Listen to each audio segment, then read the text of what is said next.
ইন্না মানে নিশ্চয় আনজালনা আমি কোরআন নাজিল করেছি তাম পৃথিবীর মানুষদের এর উপর, তাম পৃথিবীর মানুষের উপর আমি কোরআন নাজিল করলাম।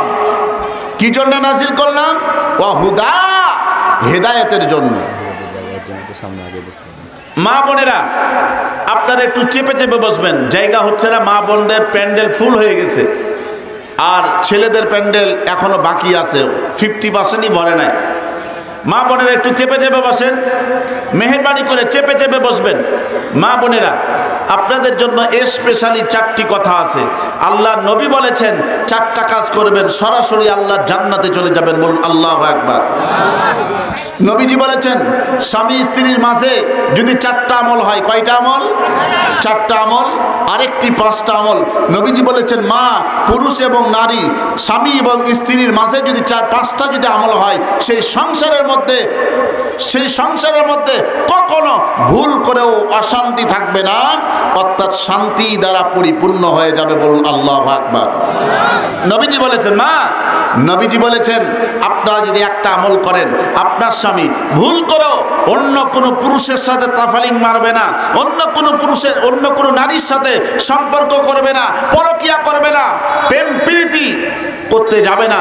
অর্থাৎ আপনি স্ত্রী আপনাকে জান প্রাণ দিয়ে আপনার স্বামী আপনাকে ভালোবাসবে। নবীজি পুরুষদের ব্যাপারেও স্বামীদের ব্যাপারেও সেই সুসংবাদ দিয়ে জানায় দিলেন, ও দুনিয়ার স্বামীরা, তোমরাও যদি একটা আমল করো, তোমাদের স্ত্রী ভুল করেও অন্য কোনো পুরুষের সাথে পরকিয়া করবে না, সম্পর্ক করবে না, প্রেম নিবেদন করবে না, তুমি স্বামী তোমাকে জান প্রাণ দিয়ে ভালোবাসবেন বলেছেন নবী মুহাম্মদ সাল্লাল্লাহু আলাইহি সাল্লাম। 5 আর 2 কত? অর্থাৎ স্বামী স্ত্রীর মাঝে 5টা আমল, আর মা বোনেরা অর্থাৎ স্ত্রীরা যদি একটা আমল করে, স্বামী তাকে ভালোবাসবে, স্ত্রীর হক আদায় করবে। শুধু তাই নয়, আপনাকে বাদ দিয়ে অন্য কোনো নারীর সাথে তাফালিং মারবে না, সম্পর্ক করবে না, পরকিয়া করবে না। স্বামীরাও যদি একটা আমল করে, নবীজি বলেছেন আপনার স্ত্রী ভুল করে অন্য কোনো পুরুষের সাথে সম্পর্ক করবে না। এবার বলেন নবীর কথা সত্য না মিথ্যা? নবীর কথা ঠিক আছে। এবার আসেন, ও মুসলমান ভাইরা, শুধু নামাজ পড়লে আল্লাহ জান্নাতে যাবে না, শুধু রোজা করলে আল্লাহ জান্নাতে যাওয়া যাবে না। ঘোষণা দিয়েছেন কে? কথা বলেন। অন্তরটা পরিষ্কার থাকতে হবে। এবার আসেন, মুসা নবী নাম শুনছেন ভাই? মুসা নবী নাম শুনেছেন? মুসা আলাইহিস সালাম একজন খুব দামি পয়গম্বর ছিলেন, ঠিক না বেঠিক? এবং রসুল ছিলেন। মুসা নবী একদিন রাস্তা দিয়ে হেঁটে যাচ্ছেন, বলুন আল্লাহু আকবার। আরো যারা আল্লাহু আকবার। মুসা নবী রাস্তা দিয়ে হেঁটে যাচ্ছেন, তার একজন উম্মত, খুব গভীর মনোযোগ দিবেন, খুব গুরুত্বপূর্ণ কথা। বলছে মুসা পয়গম্বর আপনি কোথায় যান? বলতেছে আমি আল্লাহর সাথে কথা বলার জন্য যাই। বলছে আল্লাহর কাছে কথা বলার জন্য যাবেন? তবে আল্লাহকে যা বলবেন, আমার হুঁশ হওয়ার পর থেকে, আমার বুদ্ধি হওয়ার পর থেকে আমি জীবনে কোনোদিন মিথ্যা কথা বলি নাই। কি বলছে ভাই? কখন বলে নাই? হুঁশ হওয়ার পর থেকে কোনোদিন মিথ্যা কথা বলে নাই। বলছে শুনেন মুসা নবী, আপনি আল্লাহকে যা বলবেন, আমি জীবনে কোনোদিন হারাম খাবার খাই নাই। আল্লাহু আকবার। আমি জীবনে কোনোদিন জনগণের আত্মীয় স্বজনের হক নষ্ট করি নাই, আমার মা বাবাকে কষ্ট দেই নাই, আমার সম্পদ আল্লাহ যে দিয়েছেন হাজার হাজার বিঘা, আমি হাজার হাজার বিঘা জমি সম্পদ আল্লাহর রাস্তায় দান করেছি। সুবহানাল্লাহ বলেন। শুধু তাই নয়, আমি আল্লাহর রাস্তায় কোটি কোটি মিলিয়ন ট্রিলিয়ন টাকা অর্থ আমি দান করেছি। আল্লাহু আকবার। আপনি একটু আল্লাহকে যা বলেন। মুসা নবী হাঁটি হাঁটি পা করতে করতে চলে গেলেন, পাহাড়ের উপরে উঠলেন, আল্লাহকে বলছেন আল্লাহ আপনাকে তো একটা কথা বলতে চাই। চিৎকার দিয়ে বলুন আল্লাহু আকবার। আরো জোরে বলুন আল্লাহু আকবার। আরো জোরে আল্লাহু আকবার। ও মুসলমান ভাইরা গভীর মনোযোগ দিবেন। মুসা নবী আল্লাহকে বলেন আল্লাহ আমি যখন রাস্তা দিয়ে আসতেছিলাম, আমার একজন উম্মত অর্থাৎ আপনার বান্দা, আমি তার সাথে দেখা, সে আমাকে বলছে আপনি কোথায় যান? আমি মুসা নবী বলেছি আমি আল্লাহর সাথে দেখার জন্য যাই, আল্লাহর সাথে কথা বলার জন্য যাই। এরপরে কি বলেছে? আল্লাহ পাক রব্বুল আলামিন এই প্রশ্ন করার সঙ্গে সঙ্গে মুসা নবী বললেন, আমি বলেছি আল্লাহর সাথে কথা বলার জন্য যাব। সে কখন বলেছে? তার হুঁশ হওয়ার পর থেকে, সে বালেগ হওয়ার পর থেকে জীবনে কোনোদিন মিথ্যা কথা বলে নাই। বলুন আল্লাহু আকবার।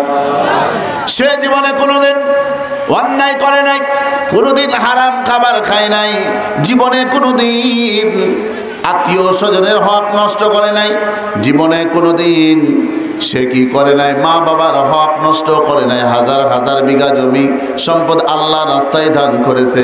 শুধু তাই নয়, সে কোটি কোটি টাকা আল্লাহ রাস্তায় দান করেছে। আল্লাহ আপনি কতগুলো কবুল করেছেন একটু বলেন।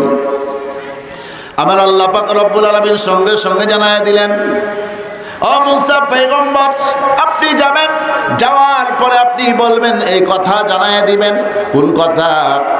আল্লাহ পাক রব্বুল আলামিন তোমার জীবনে মিথ্যা কথা বলো নাই, সত্যের পথে থেকেছ, জীবনে হারাম খাবার খাও নাই, আত্মীয় স্বজনের হক নষ্ট করো নাই, গরিব দুঃখীর হক নষ্ট করে নাই, ইনসাফ ভিত্তিক কাজ করেছো।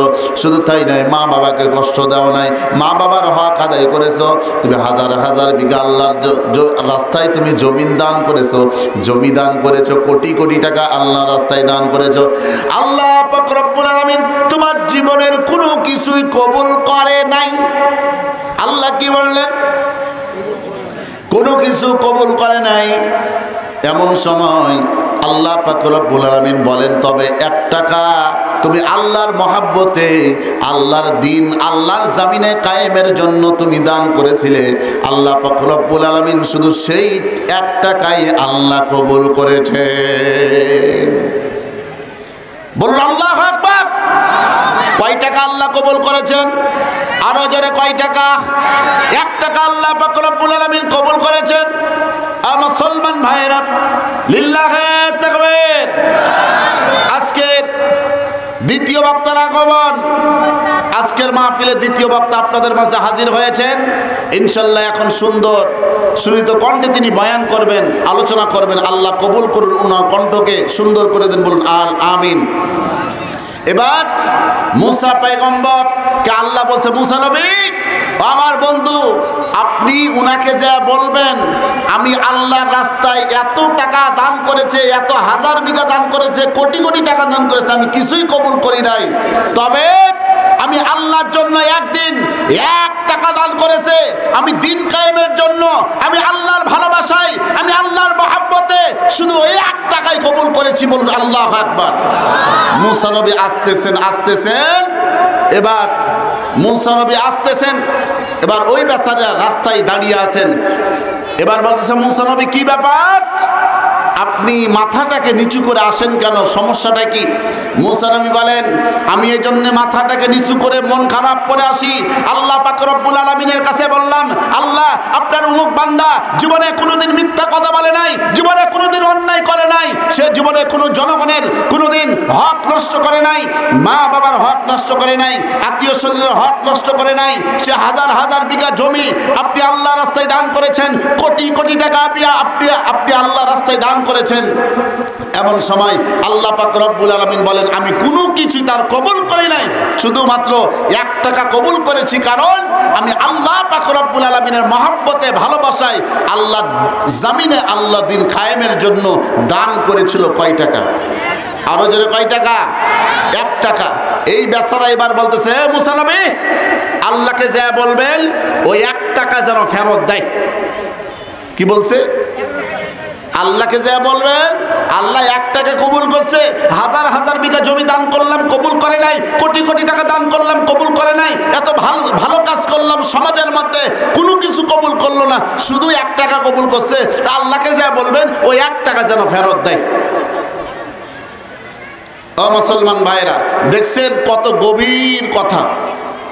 আল্লাহ পাক রব্বুল আলামিন মুসা নবী যখন আবার গেলেন আল্লাহর কাছে, আল্লাহ বললেন, ওই 1 টাকা আমি ফেরত দিব, তবে শর্ত হচ্ছে 2টা। কয়টা? আরো জোরে কয়টা? আরে ভাই জোরসে বলুন। 2টা শর্ত রয়েছে। এমন সময় ও মুসলমান ভাইরা, আল্লাহ পাক রব্বুল আলামিন ওই 1 টাকা দিয়ে দিলেন, আর শর্ত দিলেন কয়টা?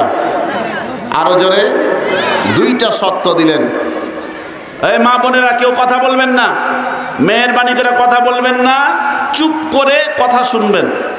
হুজুররা কোরআন থেকে তাফসির করবে, এখানে কিচ্ছা কাহিনী কেউ বলার জন্য আসে নাই, তাফসির করার জন্য এসেছে সরাসরি কোরআন থেকে। কোথায় থেকে? আর হক কথা বলতে হবে। বলেন আদেশ কার? আরো জোরে কার আদেশ? এই জন্য তো কবি বলছেন, কি হবে বেঁচে থেকে, কি হবে বেঁচে থেকে অযথা বিদ্যা শিখে যদি না গড়তে পারি শোষণবিহীন সমাজটাকে। ঘোষণা কার? আমার ভাইরা, যেহেতু আমাকে সময় দেওয়া হয়েছিল, সময় আসলে তারপরে মেহমান চলে এসেছেন, আর দেরি করা যাবে না। আল্লাহ যদি কবুল করে দেখা হবে আর একদিন। ভালোবাসা যদি থাকে মনে, কথা হবে মোবাইল ফোনে। ঠিক না ভাই? ঠিক। ভালোবাসা যদি থাকে মনে, কথা হবে মোবাইল ফোনে। এই কথা বলে আমি আমার কথা শেষ করছি। আসসালামু আলাইকুম ওয়া রাহমাতুল্লাহি ওয়া বারাকাতুহু। আপনাদের মাঝে আমার বন্ধুবর শুধু ঢাকা থেকে এসেছেন মাওলানা হারুন রশিদ সিদ্দিকী, এবং 28 ইঞ্চি বক্তাও এখন আরাম করতেছেন, আপনাদের এলাকাতে চলে এসেছেন। আলহামদুলিল্লাহ বলেন। আল্লাহ ওনাদের কণ্ঠের মধ্যে আল্লাহ তাআলা রহমত বরকত দান করুন, এমন কথা জবান দিয়ে বের করে দিন যেই কথা আপনাদের সকলের জাহান্নাম থেকে মুক্তি পেয়ে জান্নাতি মেহমান হিসেবে আল্লাহ কবুল করুন বলে আমিন। আসসালামু আলাইকুম ওয়া রাহমাতুল্লাহি ওয়া বারাকাতুহু।